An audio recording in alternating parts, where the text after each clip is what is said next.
Hi everyone, my name is Michael Lang. I'm the Cancer Bridges Survivor Network Coordinator, and today I am here with Chandra Vig, who is the Advanced Care Planning Educator here with Alberta Health Services.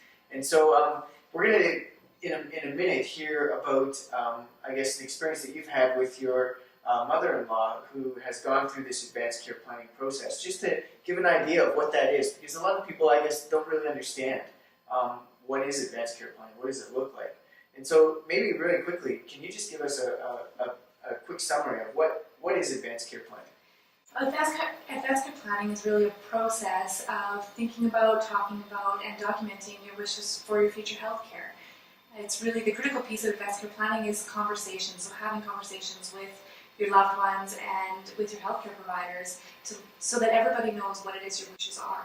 Mm-hmm. Just being that open, honest conversation about the goals for the end of your life. Right.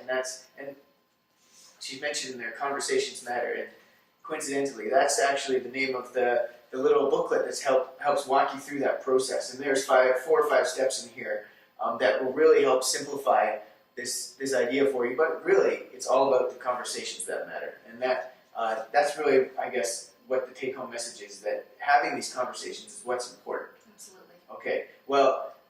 Now we're going to hear in a second. We're going to hear from your mother-in-law Sonja and her husband Dean about their experiences. They've walked through this process. But could you just give us a brief background on what it's looked like from your perspective and sort of their journey? Sure.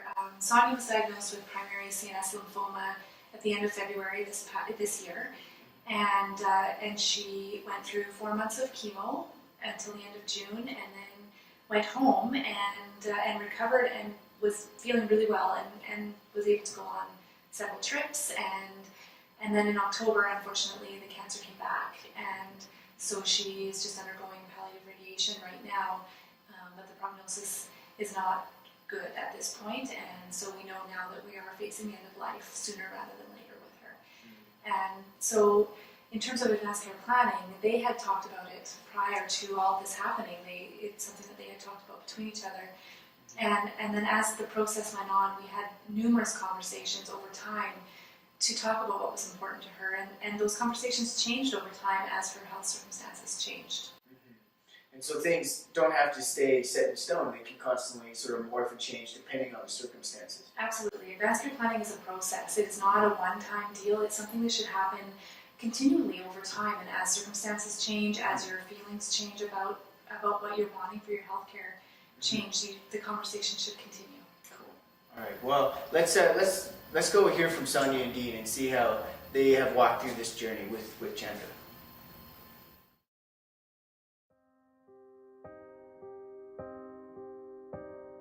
I had a few months I wasn't feeling well and having a few problems, and I got to the family doctor, and he said, well, just headaches aren't normal. I'm sending you for an MRI or a CT scan as fast as I can get you in. And I did. And then he told me that I had a lymphoma in my brain where it was. And then we go from there. He said the first thing we do now is next is the MRI, and then we get you to see a specialist in Calgary and go from there. That was February 28th when she got the diagnosis. And by March 8th we were down here, and all she knew then was her name pretty well. I knew my name and my birth date. Yeah. But she had a golf ball sized tumor behind her left ear, and it pushed her brain over 1/4 inch. Wow.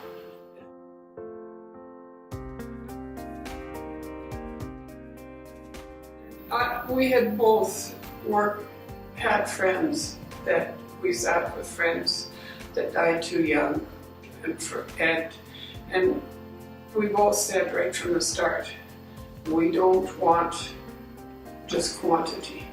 If there's no quantity to life, it's not worth it. Then it has to have some quality. Yeah. There has to be quality.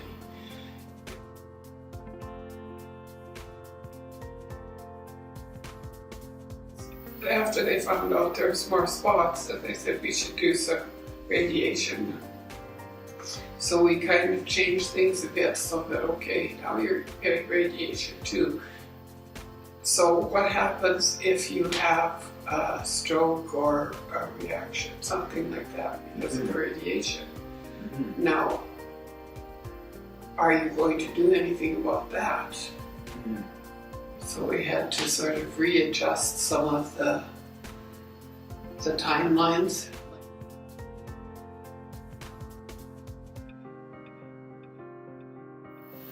And we both kind of discussed if we ever got cancer, whether or not we would go through all the treatments and this and that. We'd kind of, before it hit, we'd kind of said no, because we'd seen some friends that had been through it and ended up dying anyway.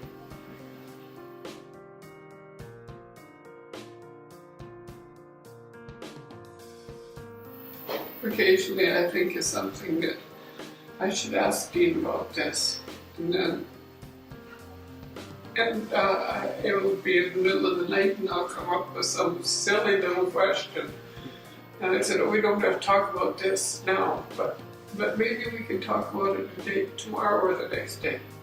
He'll say, "Okay," so we do. Yeah. The biggest thing is to keep open conversations. Keep open conversation.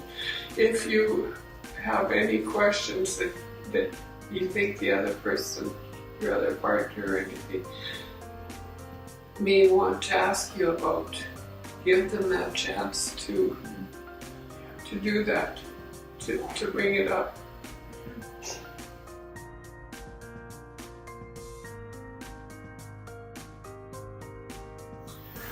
Oh, I think it's very important that it's all down in our own handwriting. She's got a will and safe Yes. at home that has her last wishes and stuff and what. And you do too. Yeah. We have all that. But yes, like this advanced care planning, I think it's very, very important that I keep that with me all the time.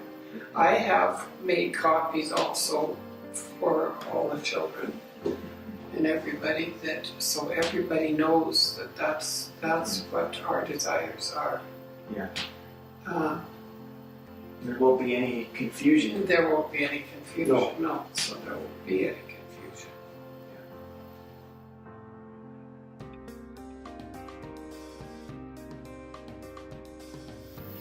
Well, it was better because you knew what she wanted. And so you weren't having to make life and death decisions really as far as, And you knew that I had told the children, my children too. He has children. We both have children, and he knew how my children felt as well. So yeah, the whole family sort of got with together that, and agreed. which is good because you get a couple kids that don't want to do it and some that do, and then there's trouble. Yeah. So So it was really important to have those open, honest conversations yes. with your family, and that very much. sounds like that really helped, I guess, make the last few months better. Yes, oh, very much so. Yes, gave me lots more time to spend with the grandchildren, to do fun things with them.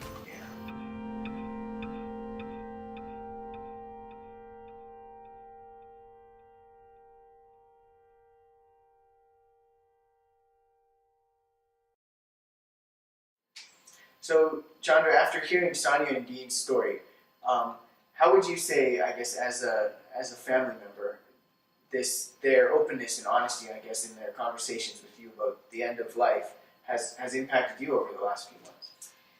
You know what, it's been a real blessing to be on this journey with them, and the advanced care planning conversations that we've had, initially they weren't about the end of life, now they're starting to be more so about the end of life, but it's been a real gift for the whole family because we are all able to talk about and understand what Sonja's wishes are and support her in making those decisions as she moves towards the end of her life. Yeah, and obviously from what they were saying, it's been really good for them. It's been really good for the family. So there really is, other than just some people not knowing exactly what it is, there really is no reason to not have a plan in place or to have those conversations that matter. Absolutely. Great. Great. All right. Well, thanks so much for being here. Thanks. And thank you to Sonja and Dean for them sharing their story so openly and honestly with us. So, great. I'll see you guys later. Bye.